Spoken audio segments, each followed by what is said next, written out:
This is the original esport racing game. This is iRacing.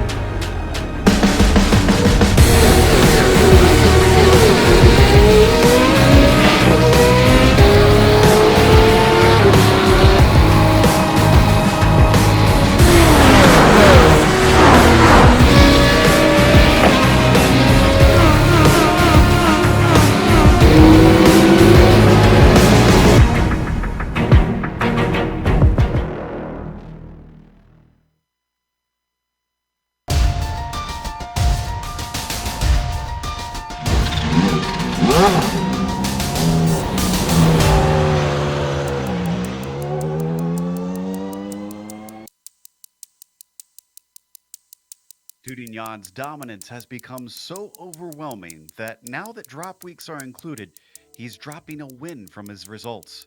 But if it weren't for the Frenchman's incredible speed, the talking point of the season might just be the arrival of Eduardo Prado.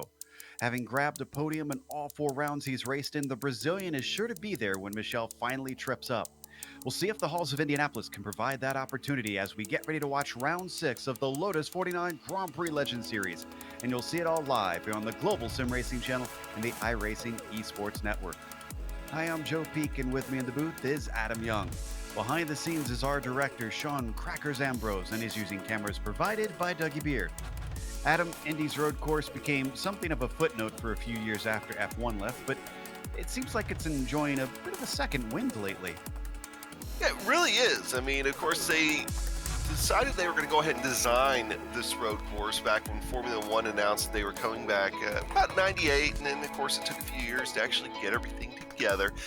This layout is slightly different to what that Formula One road course has. The road course undergone a few evolutions over time. The layout we're running here today, of course, 13 turns, 2.605 miles, and with the second wind that you mentioned, Joe, of course, now IndyCar runs here a few weeks before they run the Indianapolis 500. You got a few other series that now touch this road course, so it gets used a few times throughout the year, and it really is a great layout that a lot of drivers rave about.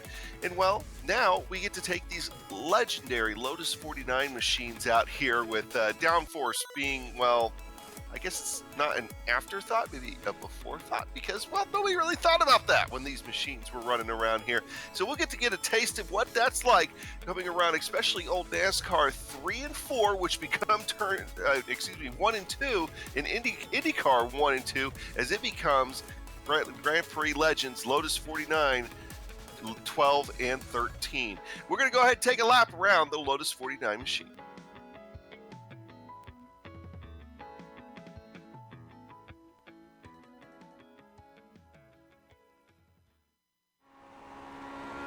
All right, we're in the GSRC LOTUS 49, so let's do a lap around Indianapolis. The run down to turn 1 is far and above your best chance at a pass during the lap, but with the high speeds, you've got to brake way earlier than you're used to in any other car. The opening chicane invites you to hit the first half a little quicker, but watch out for wheel spin if you get on top of the curb in the second half. Turn 3 requires some throttle modulation, and then you'll swing it out wide for the best entry into turn 4.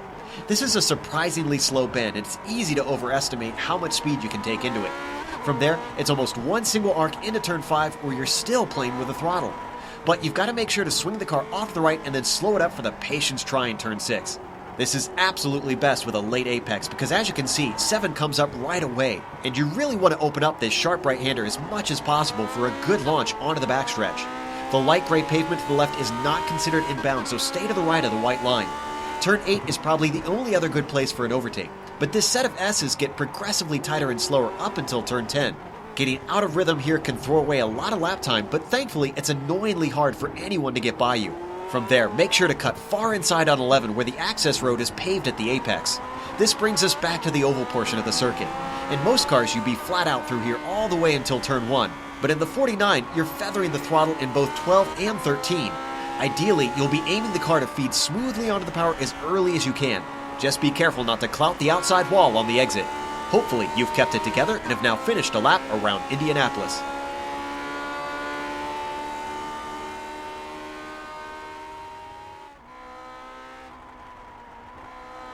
See a lap around Indianapolis on the road course in the Lotus 49. Now let's take a look at the points this season. I mentioned we are still pretty straightforward up at the top. Dudon, even though it says 200 points, that's because he's had to drop one of those wins. He still has a perfect record so far. Prado now jumps himself up to second with his 2 second places and 2 third places. That moves Roman Pawlowski down to third, but he's still been performing very well. Gary Thiel back up into the top 5 once again, and Ove Tranger just staying within the top 5 in our standings here. So some very familiar names, and yet none of them have been able to topple Michelle this season. Adam, what about the Formula 2 Championship? How are the points looking there? I'll get that pulled up here and we'll take a peek at it. Hugh Haycock's in the lead there. 84 points so far this season, but he's got David Rossi coming up from behind, only 14 points back. Steve Hogan only 15 points back. And then Philip Urquhart, they're 19 points back. So you've got the United Kingdom and England and London and everything else taking a shot at France and Paris. They're only right there behind. The Australian Grant Patillo here, only 40 points behind. So F2 standings very, very much in play as the season goes along. What about the Constructors' Championship?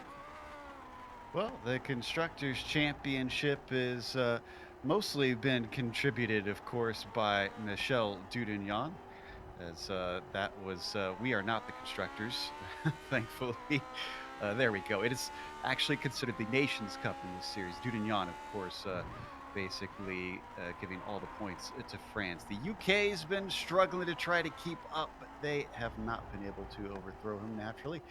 Germany's still in there. The US was within the top 5, and then Brazil tied there in 4th with the US at this point. We now have Prado, of course, contributing. Now, I know it said France on Hugh for that F2 championship. He's actually racing from the UK. Well, he's racing in France, but he's from the UK, is what I should say. What about today's race details? We might have viewers, Adam, who haven't watched this before. So what have we got in store? Well, here for today, we're going to go around 23 laps around the road course here in Indianapolis. And it's going to be an exciting 23 laps, I'll tell you that much. 6 to 12 laps, 12 rounds. So we're just at halfway through the season. Of course, being an iRacing official series, they will get 2 drops. Setups are open. And the points, well, it's going to pay down to 25th. Now, that's not going to be too much of a problem here for today. Lots of course, Spa 24-hour going on. Lots of other things going on in the middle of summer, at least in the Northern Hemisphere. So we've got, it looks like about 16 or 17 drivers here for this afternoon. But either way, still expecting a good race and lots of points on the line.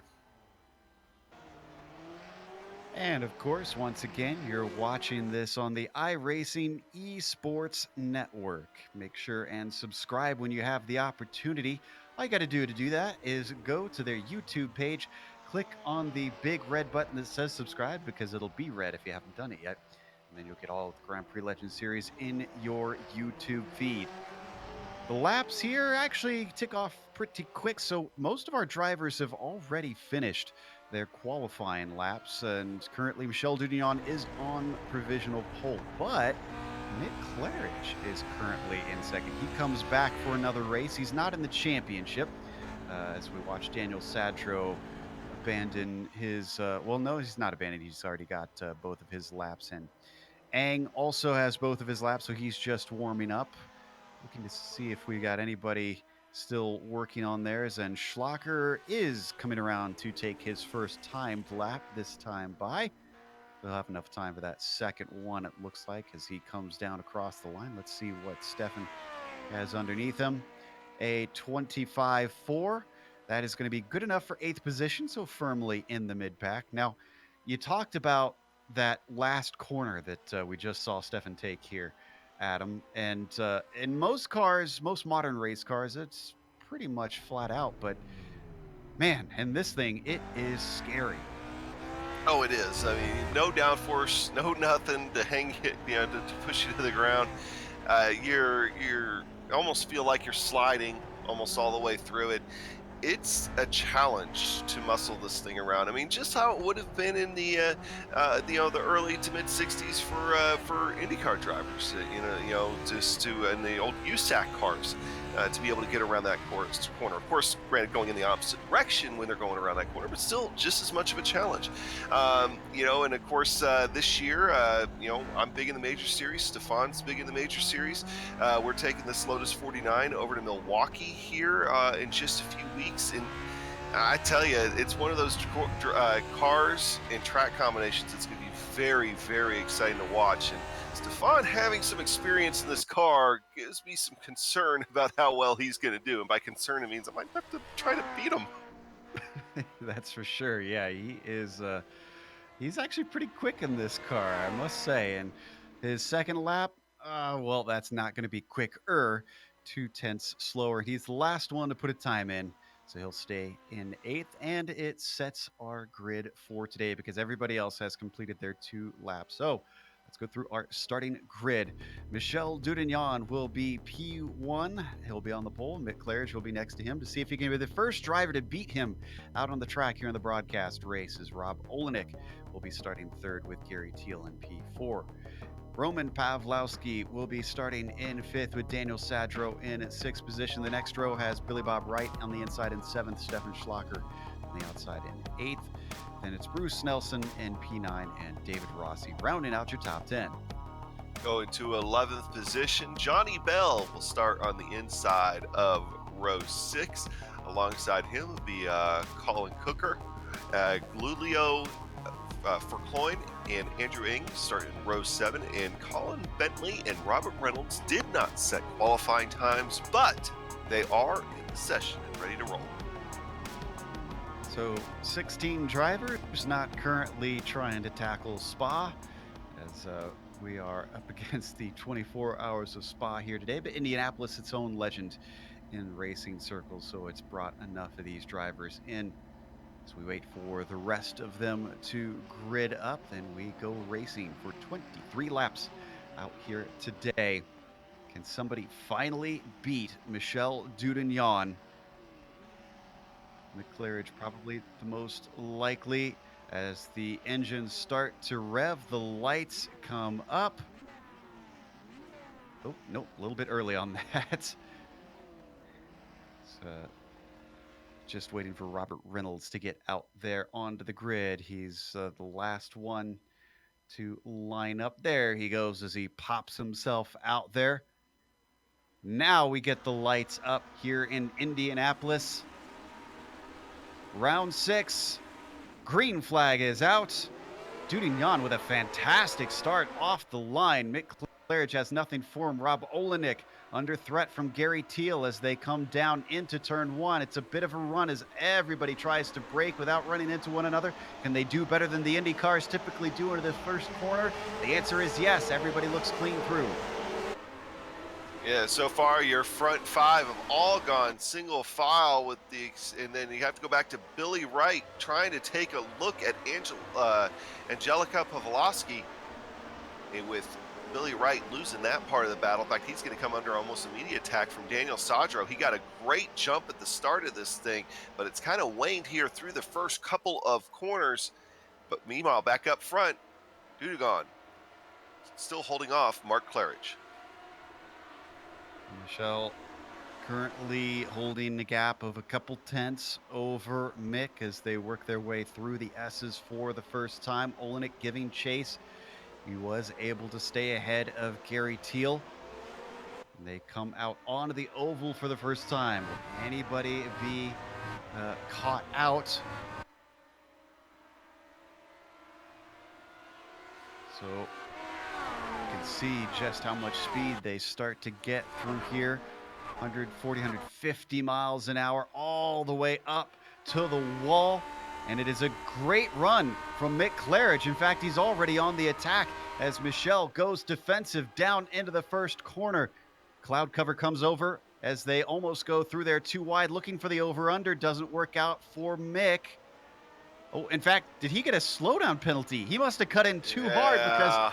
Oh...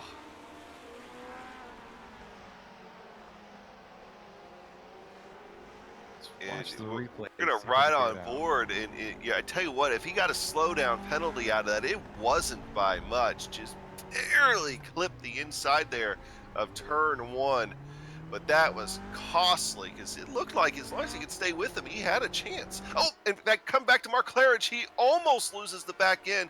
Rear wheels clip the grass, and he was just about 45 degrees sideways there.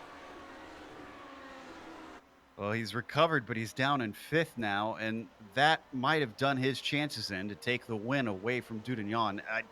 I'd be hard-pressed to think he could run him back down, especially with multiple cars between them at this point. This gives him a gap of about 1.2 seconds. Now, Andrew Ang is in pit lane. I'm trying to see if he hit something. Oh, okay. So it's coming out of the turn 12 here. He was sideways on the banking, coming up onto the actual track, ended up rubbing the wall, and then just ended up being a calamity. 3-car accident here with Colin Bradley and also Julio for Colin in that too. They couldn't really seem to avoid him. On our screen, he blinks out a little bit, which made avoiding him even harder, especially when you can't see him, and damage on the nose of Bentley certainly won't help his top speed on the front stretch. There's one more angle of it. Both drivers just plowing into the incident. Ang, the only one coming in for repairs so far. Dudignon leading by 1.3 seconds. Olenek now in 2nd place. And Gary Teal up onto the podium, but both of them have fallen back from the number 1 machine. Dudignon continues to just set the best pace, but we're going to go fall back to P4 with Stefan Schlacker. Started this race in 8th position. He's showing some speed here, taking advantage of a few guys having poor starts and an accident or two, and that's Mike Claridge now under attack from, trying to attack Stefan here, and might have a good run at him coming up onto the banking. In fact, look at him, Mark Claridge. I mean, he is sideways coming up on there. Same with the Stefan Schlacker. And I think Mark Claridge fell off a little bit on him, but I think that's in order to try to get a run here down the front straightaway. Here he comes. He's in the draft. He's going to pull out. Stefan does not go defensive, and that's going to give the good position, I think, to Mark McClarridge here as they head down into turn 1. They almost hit wheels, but everybody's able to avoid trouble. Move McClarridge back up into P4. So Mick has 1 down, 2 more to go to get back into 2nd place. As that was happening, I noticed that Pawlowski went down the order. Oh, you know what? Pawlowski hit the wall, and this was also out of turn 12. Here I thought that 13 was going to be the big talking point. Let's see if we can find the replay on this. He managed to catch the car eventually. Not sure how much damage he got out of that, though. I'll tell you that when we see it here a minute ago, it looked very similar to what we saw with Andrew Ng, in that he's sliding too much on the flat coming up onto the banking. Here it comes. Once he catches that banking, it almost tries to catch the car, but it actually still continues to slide out toward the wall, hits the wall, and ends up just spinning off of it as the car catches air, loses the grip. But just a gentle spin back onto the apron and the runoff down there, and away he goes, which of course is actually pit exit on the oval configuration. Yeah, I'm surprised he didn't get some sort of penalty for maybe an unsafe pit entry, but looks like as he goes by this time, he should be okay. Now, Olenek has started to run down Michel Dudignon, not by huge amounts, but it is down to 1 second. It was down to 9/10 down the front stretch, which is fascinating because I don't believe we've seen Rob faster than Michel all season long thus far. So, not sure if this is Michel taking it easy or if this is Rob actually running him down. You know, Michel doesn't seem to be sliding around as much as some of the other guys, but for that matter, Rob doesn't really either. And really, all you need to do, you're just 9/10 back. You just click off a 10th lap, and you'll be there with still about 10 laps to go. So you're going to be all right if you just click off a little bit every single time. And I think that's what Rob is doing right now. Is another 10th is gone from that lead. I mean, it's now down to about 8/10 right there. Ride on board. I'm going to watch his timing to see if maybe it's the draft potentially. They do get a fair bit of speed, and yes, these cars do have some slipstream once they get up to speed. They're hitting 180, 190. It was 9/10 when they came onto the stretch, and it doesn't go any lower. So maybe my theory doesn't really hold any water quite right now. Regardless, as they come through the first set of S's, they also are bringing along Gary Teal and Mick Claridge, who has caught them. So it has become a 4-car train for the lead. Already Mick Claridge with just a terrific recovery drive after that slowdown penalty.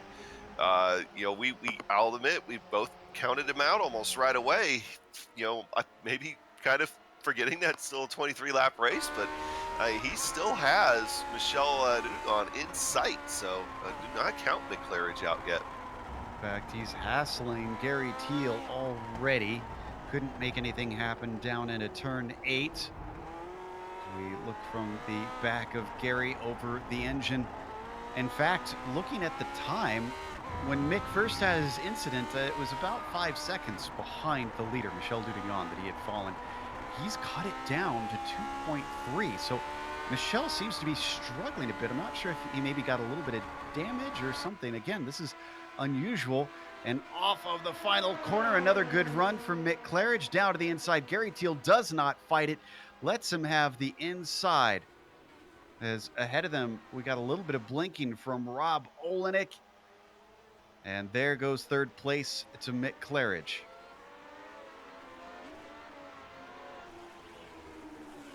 Next on the list, Rob Olenek in P2.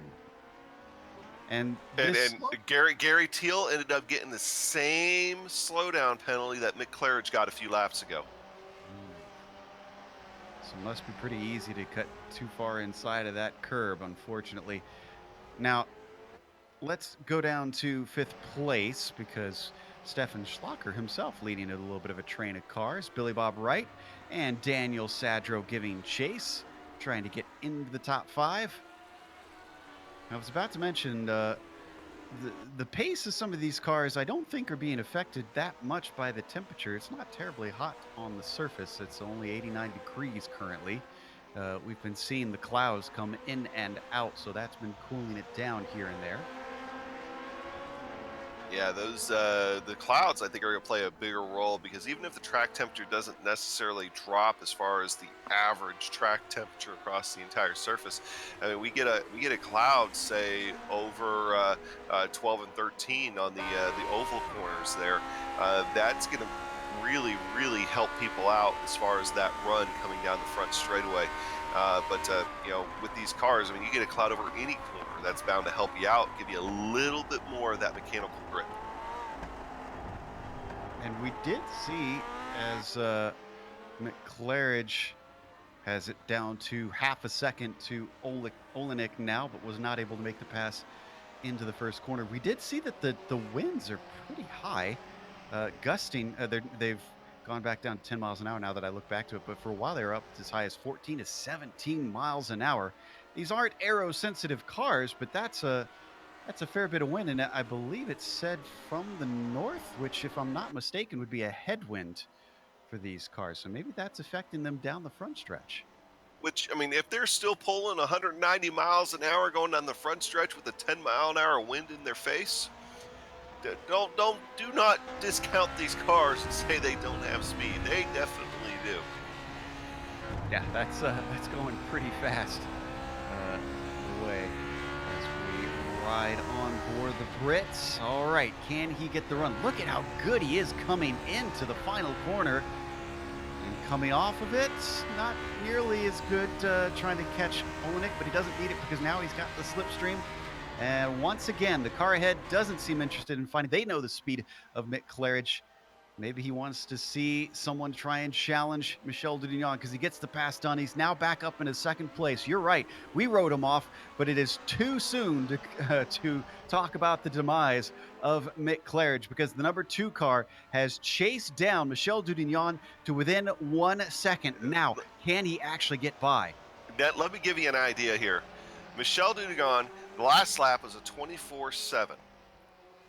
Mick Claridge last lap was a 23.9, 0.8 of a second faster while making that pass on Rob Olenek there. So he has got some pace, and Michel is going to have to go ahead and start using that right foot just a little bit more, I think, here. Chase is on. Is this shades of the Indy Grand Prix that we saw this year between Simon Pagenaud and Scott Dixon? Rolls a little bit reversed. The Frenchman is leading in this case, being chased by a Brit instead. They have more than half the race left to go. Around the oval corner, through the reverse of turn 1 and onto the front stretch. It is down to 0.9 of a second. Another 10th cut out by Mick Claridge, this time by.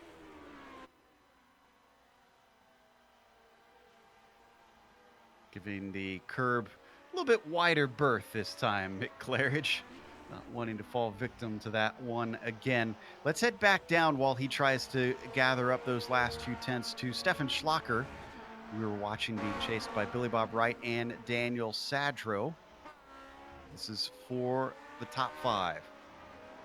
Found it really interesting there, the different lines that Stefan, Billy Bob, and Daniel all took through that corner. And we're seeing definitely a taste of 3 different driving styles trying to come together here. So this could be a very interesting battle if they can actually finish closing the gap up onto Stefan here.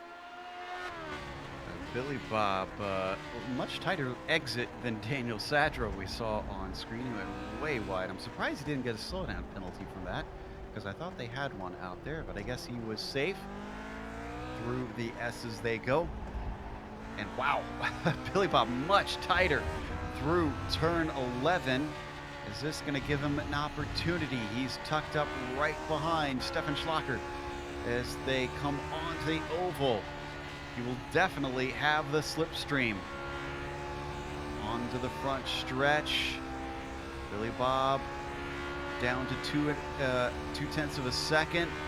Looks to the inside, maybe a little bit too early. Hurt that slipstream for him, and he's not going to get the chance.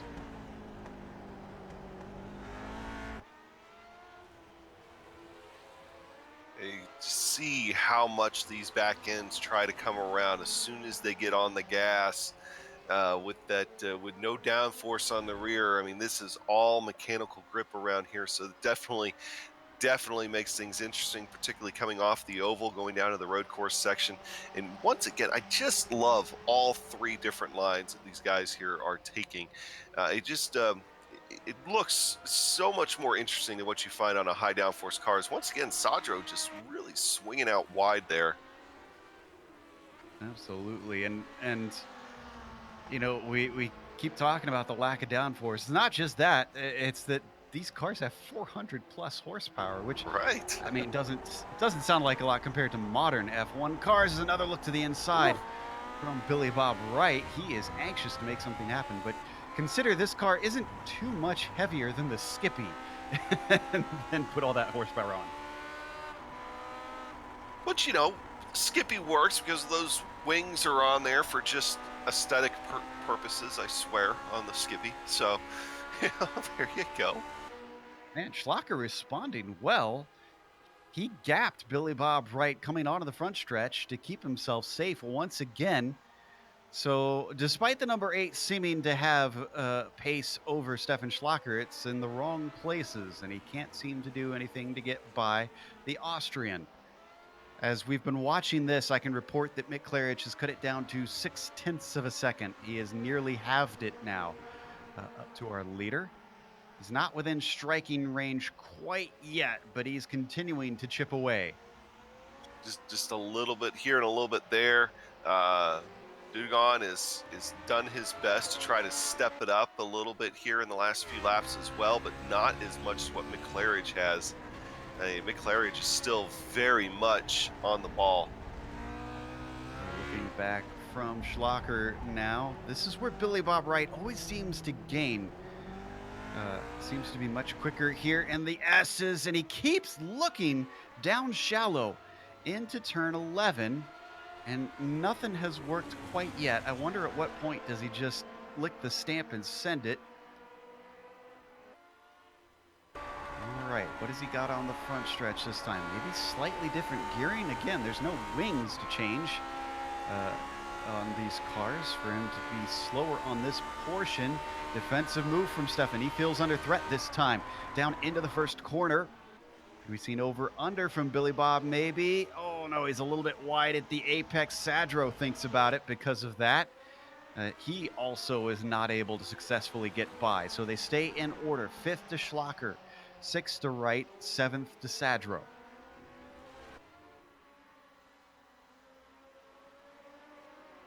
At the front, McClarridge setting the McClarridge just ran a 23.861. So he is quick. Fastest lap of the race so far out of anybody. And Ooh, that Michelle Dudegon there sliding through that left, right. Sorry, I know we're watching this other battle here, but McClarridge not able to take advantage of it though. to tell you the kind of pace that Claridge is running, that's faster than his qualifying lap. So he has got the bit between his teeth to try and run down Dudignon. The red mist has descended. The British Bulldog doing everything he can to be the first driver to finally take a win away from Michel. And this is not for championship stuff because Claridge has missed a bunch of rounds this season. So he's effectively only here for the win. There you see our leader just ahead, but he loses a little time through the S's this time, through 0.7 of a second behind instead of 0.6.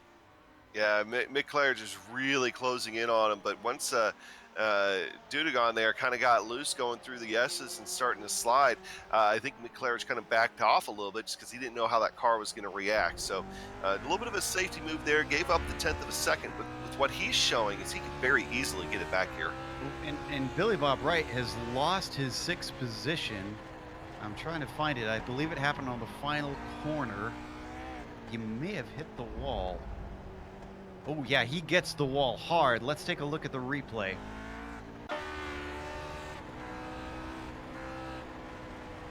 Unfortunately, this will hurt his pace badly because it's that left side of the car. Oh, pancakes it.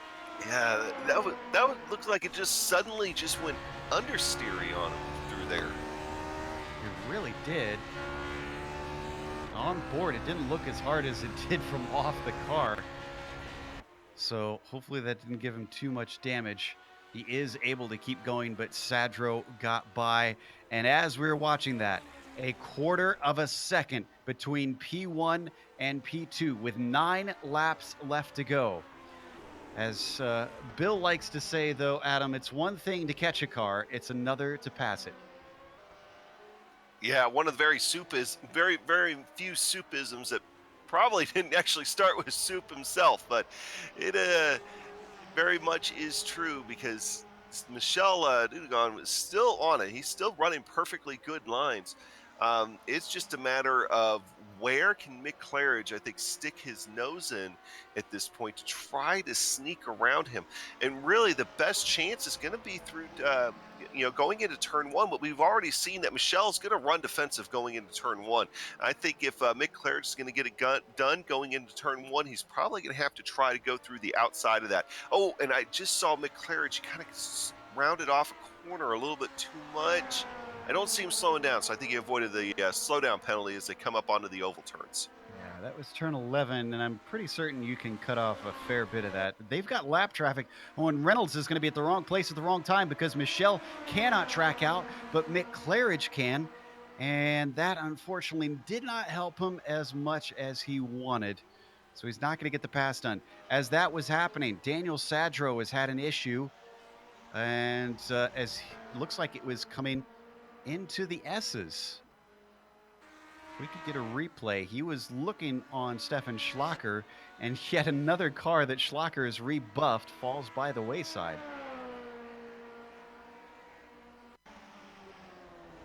Sidro actually loses a couple positions. It just looked like he got a little dirt on the rear tires and just looped it around.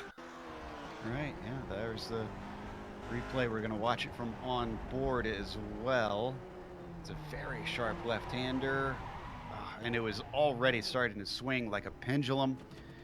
Goes all the way around. That moves him down to 9th. Roman Pawlowski gets by, and Bruce Nelson gets by, and Billy Bob Wright regains his position despite his damage. The question is, can he keep it with the left side a little bit subpar, because Bruce Nelson has run him down to 2 seconds, I should say. A minute ago, while we were on that replay, Mick Claridge was almost underneath the rear gearbox of Michel Dudougan. Now it's kind of widened back up just a little bit in the last couple of corners, but Mick Claridge, he's just searching for a way right now. I'm trying to see where that came from. If he had a mistake somewhere. And I think, oh, he did. Okay, so he had, it's not worth going for a replay, but he had 2 wheels off through the S's. So he had to try and catch the car and keep it from losing out. So he's now 2 seconds behind our leader. Meanwhile, we've gone back to Johnny Bell, battle for 11th. There's been so much action up front. We haven't been able to watch this between himself and Colin Bentley. The last 2 cars on the lead lap.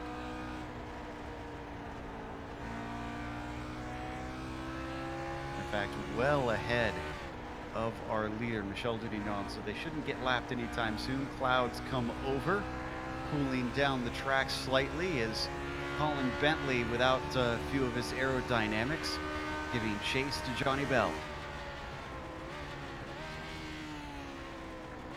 And really, he should be able to get him pretty easily here.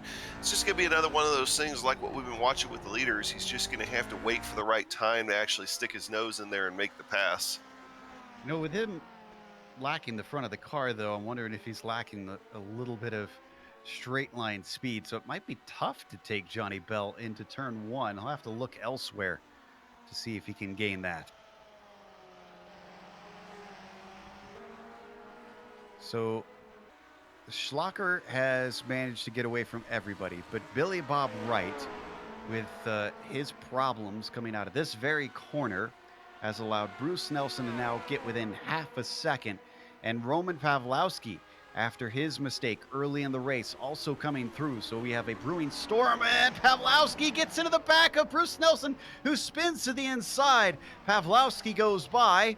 So there's one car falling down, not able to challenge Billy Bob Wright anymore. Let's watch the replay. Just did not anticipate gaining that quickly, it looks like. What if that lapped car had anything to do with it? Maybe caught him out and or maybe caused... I think it's the best idea right now, because it just seemed like he wasn't able to anticipate that braking zone. Nelson may be braking a little bit earlier because he didn't think that he could get to the inside of the lapped car.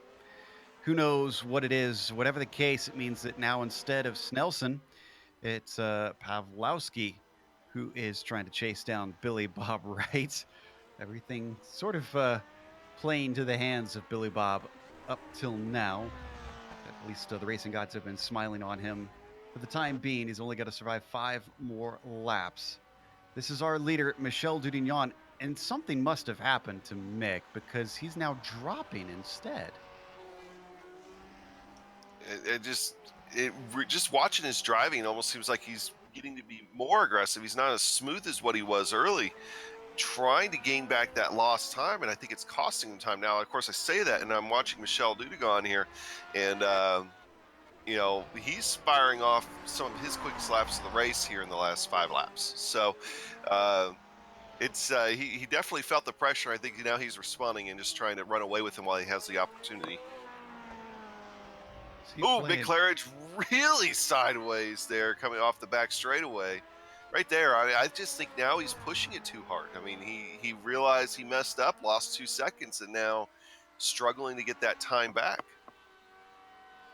Yeah, and I went to look to see if he had contact with a wall anywhere, and no, it all looked clean. I am completely baffled by this. Billy Bob now has Roman Pavlowski within a half a second. It was 8/10 last time by.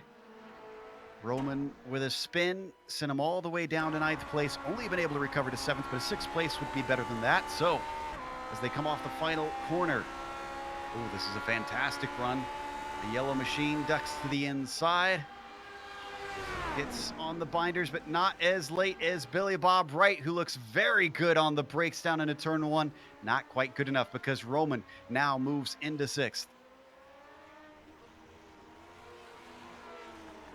The other battle we were watching a few minutes ago between Johnny Bell and Colin Bentley. Colin Bentley was able to get around him. Johnny Bell ended up spinning going into turn 8 just a little while ago, but so that battle settled out and it went to Colin Bentley. And that puts them much closer to Michel Dudignon, who might just lap them now at this point with the spin from Johnny Bell. That's Roman Pavlowski we see on screen, running away from Billy Bob Wright, struggling with a damaged car. That car off screen you saw was Colin Coker just letting cars go by. He did have a little bit of a spin, but not worth a replay. Only one retirement so far, and that is Andrew Ang. Out of our 16, 15 cars still running on track, Robert Reynolds is the last of them.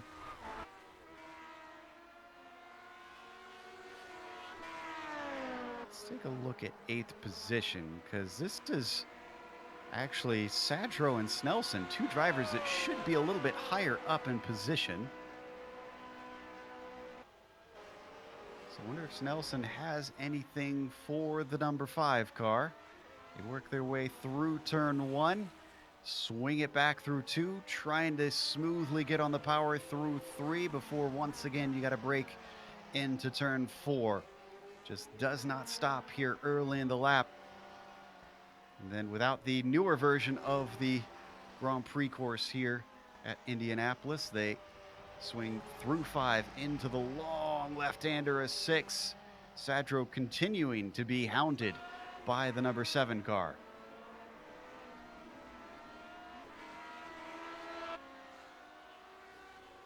Not missing anything up front. Dudignon holding station at 3.5 seconds with 2 laps to go.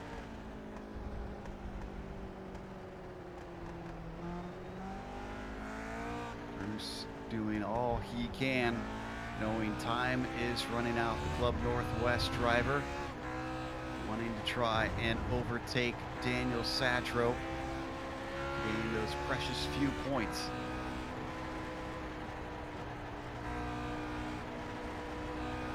Onto the front stretch, a little bit too far back for the slipstream. Yeah, I think he'll feel it a little bit, but it's way too far back to, I think, do anything with it, although he'll, kind of fake sneak his nose down there. Trying to get into the head of Daniel Sadro. Anything he can do to get himself an edge. So, and I'm not sure what that puff of smoke was for up ahead of them. They're behind Billy Bob Wright, but they've got 4 seconds up to him. So even though Billy Bob a little bit compromised, not sure that they're going to be catching him with the time they have left, because white flag is coming out for the leaders.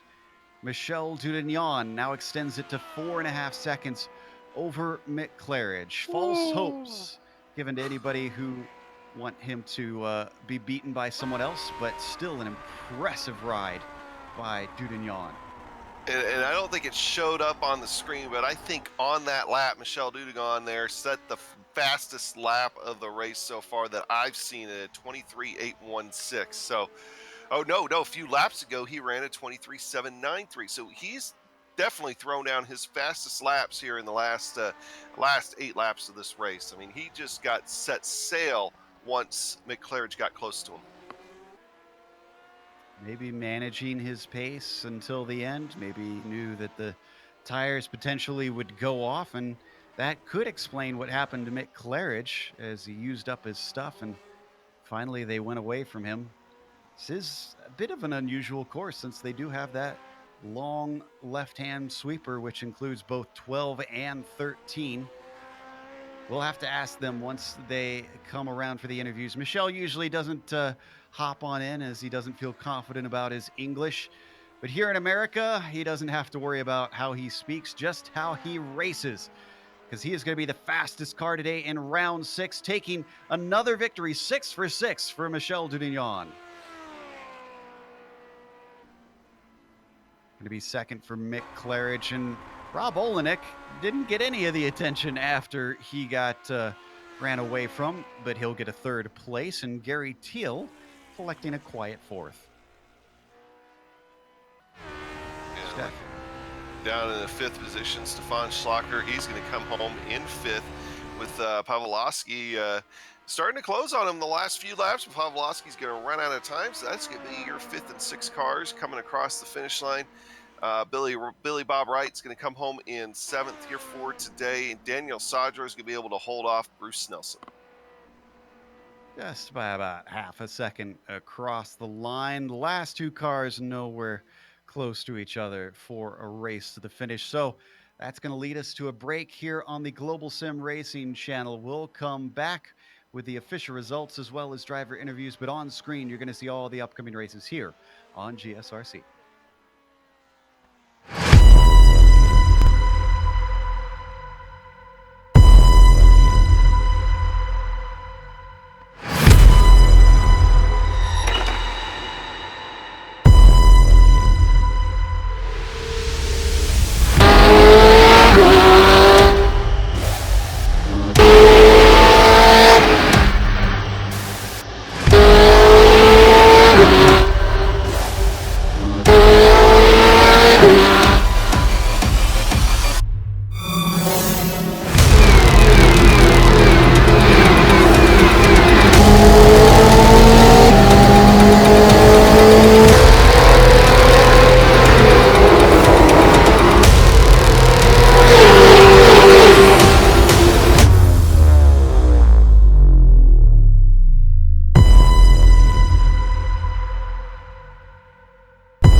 Welcome back to the Indianapolis Motor Speedway, the road course played host to the Lotus 49 Grand Prix Legends Series. Michel Duvignon took another victory. We thought for a little bit that maybe Mick Claridge could challenge him and take the win away, but both a slowdown penalty towards the start and towards the end scuppered his chances. He finished second in the end. Rob Olenek finished P3 and finishes out the podium with Gary Teal taking fourth. Stefan Schlacher kept being challenged by people, and it looked like maybe someone would be able to overtake at some point, but he stayed cool while everybody else made mistakes, giving him a top 5. Roman Pawlowski gets 6th after recovering from a spin, and Billy Bob Wright 7th. Daniel Sadro 8th. Bruce Nelson grabs 9th. The top 10 goes to David Rossi. And looking at 11th place on back, we'll find Colin Bentley. He's the last car in the lead lap. Johnny Bell ended up having a spin there toward the end. Colin Cocker ended up not, but Giuliano Vercloin ended up having a spin as well, ended up limping home 1 lap down. Robert Reynolds was 2 laps down, and really the only retiree we had today, Andrew Ng, did not have a long day out there at Indianapolis. Hey there. And hey, Gary, this is Gary Teal that's joined us in the booth as Gary managed to grab a 4th place just off the podium. Gary, it seems that you were given chase for part of the race, and then suddenly the leaders started to pull away. Well, yeah, that was probably a little bit of the case, but I also got that massive, like 2.5 second penalty around that right after you come off the front straight, those either turn 1 or turn 2, same one that Mick got. So, yeah, I didn't have a chance of grabbing on anybody's draft after that, and that's the only way I would have stayed up with those guys. That's unfortunate. It seems like it was a big sticking point for a number of drivers here today, and I heard Mick saying that one of them he didn't even know was there. Were you also kind of caught out? I mean, did you experience that much in practice? You know, in practice, I probably ran over that 2.4 second penalty 1 or 2 times just to know where it was. And, you know, inevitably, I was paying too much attention to try and stick with Mick, and I ran over the curb too far, and that was it. So, yeah, I knew it was there. I didn't know where the one that Mick was talking about, the DRS one. I've never gone out that far. So he found a new one for me. Well, that's unfortunate that you guys both had your races a little bit compromised by that, but still 4th place. The question is there any track coming up in the schedule? Do you think maybe you could take it to Michel? He's got a perfect season so far here in the broadcast races. No way in hell ever on any track. But I would like to thanks Stefan today for keeping those faster guys behind him, because they would have definitely been a challenge. I saw Angelica back there and Billy Wright and Daniel Sadro and Bruce, all of which are capable of catching me in most races. So they must have got stuck behind a good defender a little bit today, I think. I don't know. I'll have to watch the replay.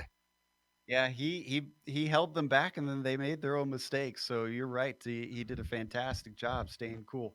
Well, again, commiserations, but still 4th place is a decent finish today. Yeah, that's good for me. All right, thanks, guys. See you next week. Was Gary Teal. And Adam is going to be talking to Mark Claridge today. Yeah, thanks, Joe. Mick, the joke there is the fact that for the first half of the race, I decided to call you Mark, and I'm not quite sure why. So I'm going to apologize to you for that, Mick. Hey, great race out there. You really looked like you had something for Michel there up until about 8 laps until the end. Did the tires just go away, or did you have another problem? Yeah, don't worry about my name. I've been called a lot worse than that. Yeah, no, it was really hard to see. I've got a real problem with seeing where the hell I'm going when the clouds come over through the rift, so I have trouble even hitting some of the apexes. So that's where the time went at the end. But no, it was good to be on pace, and fair play to Michel there for waiting when he was out front and he watched me get the slowdown. He says he didn't wait, but he said he was playing it safe, but he did. He waited for me to see if I could get through there and get up front and battle with him again, So fair play to him. No, it was good to be on pace, Yeah, well, absolutely, and you definitely were the fastest car on the racetrack there for quite a while. After, especially after that first slowdown, you had to fight your way to get back up into second place, get around a few cars. What's passing like here? It's not too bad, to be honest with you. It's quite a wide track, and the only thing that was annoying me was that my fifth gear was hitting the rev limiter from about, I don't know, about 200 or 300 meters before the braking zone. So it was a nightmare trying to get around anyone into turn one, But fortunately, I was able to sort of brake as hard as I could, and then even left off the brake a little bit, to edge in front again, to try and get the apex and try and get the position. But yeah, it was nice and safe passing. It's not too bad here, to be honest. All right. Well, hey, Mick, are we going to be able to see you next week? I know you've missed a few races. You going to be around then? Yeah, I'm back for the rest of the season now, so I'm going to try and give him some hell, try and stop his winning streak because he's won every bloody race in the kit. Well, let me I just guess we'll see. Before I get kicked off, let me just say hello. There's a couple of guys watching. There's Denise and Manu was sitting at home watching. So hello to those. All right. Well, hey, Mick, I appreciate you stopping by, and hopefully we get a chance to talk to you next week. Cheers, man. That was second place, Mick Claridge. And finally, we're going to talk to Stefan Schlacker, who apparently had a very grateful Gary Teal ahead of him. Steph, we've said it multiple times here in the post race. You stayed cool under pressure, and everybody else around you fizzled out. Yeah, I don't get phased if someone like dives into and stuff like that. I watch my rearview mirror and that's it. I'm not even caring about stuff like that unless you obviously go in there. But it just comes with that experience. Like I'm now 10 years into sim racing, so it really comes with the experience that you start not really giving that much care about stuff like that anymore. We saw a few drivers out of turn 13, the last two, find the wall and get some damage. How was it out there in this car? Was it tricky in these conditions to keep it off there? It certainly is understeery, especially through the last turn. You don't want to get too high too early because that banking really does drop quite heavily, and then you have that more push. For me, it's actually a bit more precarious through the second last turn because you have an off cambered and you get thrown onto the banked corner of turn 2 on the oval. So it's an interesting camber switch there for sure. I always just try to stay into shift early into fourth for that turn and just not let the rear hang out there. Next round, we're going to the Nürburgring. Are you one of the drivers that is a fan of that place, especially in this car, or is this one that you're not looking forward to? Give me any car on the Nürburgring, I shall drive it. Attaboy. All right. Well, we'll see you next week then in Germany, and hopefully we'll see you try and take it to Michelle. I probably will take it to the pits at one point because hitting one of the barriers. All right. At least you won't have to worry about bodily harm. That was Stefan Schlacker, our fifth place driver here today at Indianapolis, and it's going to wrap up our show. A big thank you goes out to the Lotus 49 community for bringing us back for another season of coverage, and also to iRacing for putting us on IESN. Make sure and subscribe. All you got to do is go to their YouTube page. If you haven't subscribed yet, the subscribe button will be nice bright red. Of course, thanks to the companies that provide the software and hardware for our broadcast listed here on your screen. And additional thanks go to June Lalonde, who provides our wonderful music. See the screen for how to get a hold of more of her great work. Thanks to the team today, Adam, Sean, and Dougie. If you'd like to find out more about GSRC, including upcoming races, you can find it at globalsimracingchannel.com. You can also check us out on social media. We're on Twitter at GSR Channel, Facebook at Global Sim Racing Channel, and Instagram at GSRC_Gram.